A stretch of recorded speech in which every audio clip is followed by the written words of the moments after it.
পক্ষ থেকে এই মহান মে দিবস 1886 সালে আমেরিকার শিকাগো শহরে মহান মে দিবস উপলক্ষে চট্টগ্রাম মহানগর ভারপ্রাপ্ত সভাপতি এস.এম. আজম সভাপতিত্বে এক বিশাল বড় র্যালি অনুষ্ঠিত হয়েছে।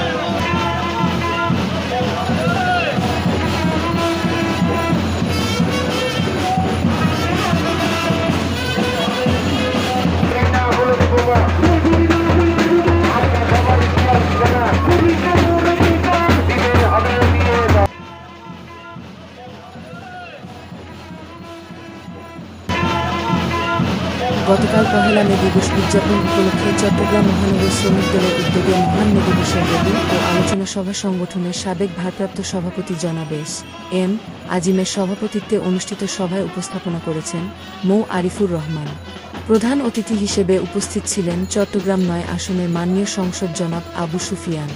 অন্যান্যদের মধ্যে বক্তব্য রাখেন আবুল বশর, ইঞ্জিনিয়ার হারুন সওদাগর, সুমন, আনোয়ার জসিম, জামাল গাজী, সাইফুল ইসলাম সুফ, আরিফ, কামাল হোসেন, পরিবহন নেতা ডা ফারুক, আহরুফ, আলমগীর, রিয়াজ, রঞ্জু ভাই, আহমদ নূর, এরিক, তপন, ইসলাম, আবছার, আবু তাহের, ইউনুস মিয়া, ইউনুস হাওলাদার, আকবর, রনি, রকি, ইসমাইল, মহিলা নেত্রী সাবিনা ইয়াসমিন, আঞ্জুমান লালমতি, রাজু, শাহজাহান, পরিবহন নেতা নজরুল, দিদার সাহেব, আবুল খায়ের, স্টিল মিল সভাপতি জনাব আনোয়ার হোসেন, শিশু হাসপাতাল সিবিএ সভাপতি দেলোয়ার হোসেন, বাইজিদ নেতা আবুল বাশার, লালখান বাজার, আব খালেদ, হারুন ভাই, চানগাঁও থানার নেতা আবশাওয়ার মুন্সি, মকরুবেল, মো. আটকরিম বাবলুদো, কর সমিতি জুবিলি রোড সভাপতি প্রণ বড়ুয়া ছোটন, শপিং কমপ্লেক্স কর্মচারী সমিতি Javed, Amin, mini super market সভাপতি ফখরুল, নাজিম সহ আরও অসংখ্য অগণিত নেতৃবৃন্দ উপস্থিত ছিলেন। সভায় প্রধান অতিথি মে দিবসের তাৎপর্য তুলে শ্রমিকদেরকে শ্রমের যথাযথ মূল্যায়ন, শ্রমজীবী মানুষের আইনানুগ সকল দাবি দাওয়াসমূহ বাস্তবায়নের জন্য সংসদে বিল উত্থাপন করে সমাধান করার চেষ্টা অব্যাহত রাখবেন বলে জানান। সভা শেষে এক বর্ণাঢ্য র্যালি নগরীর প্রধান সড়ক প্রদক্ষিণ করে বটতলী রেলওয়ে স্টেশন চত্বরে গিয়ে সভাপতির সমাপ্ত ভাষণের মাধ্যমে সমাপ্তি ঘোষণা করেন। আরও উপস্থিত ছিলেন অন্যান্য নেতৃবৃন্দরা। প্রকাশ করতেছি আমি আসলে আজকে একটা শ্রমিক দিবস, মহা দিবস।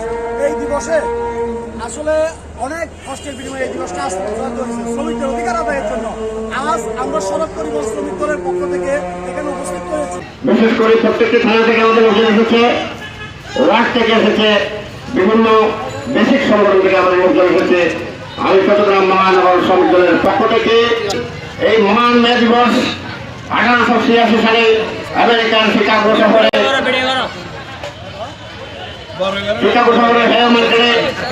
হোটেল শ্রমিকদের দাবি নিয়ে একটি রক্তক্ষয়ী ঘটনা সংঘটিত হয়।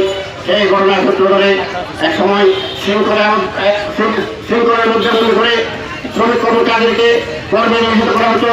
সেখান থেকে মুক্ত হয়ে আমাদের জন্য দৈনিক 8 ঘন্টা কর্মঘণ্টা নির্ধারণ করেছেন এবং আমরা যে শ্রমিকদের ট্রেনিং করতে পারছি, যেটা সারা বিশ্বব্যাপী। আমরা এই মহান মে দিবস প্রত্যেক বছর পালন করে এবারও করছি।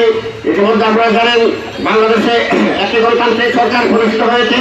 বিগত 17 বছর আন্দোলনের মধ্যে দিয়ে গত 5ই আগস্ট আপামর জনসাধারণের প্রত্যক্ষ আন্দোলনের মধ্যে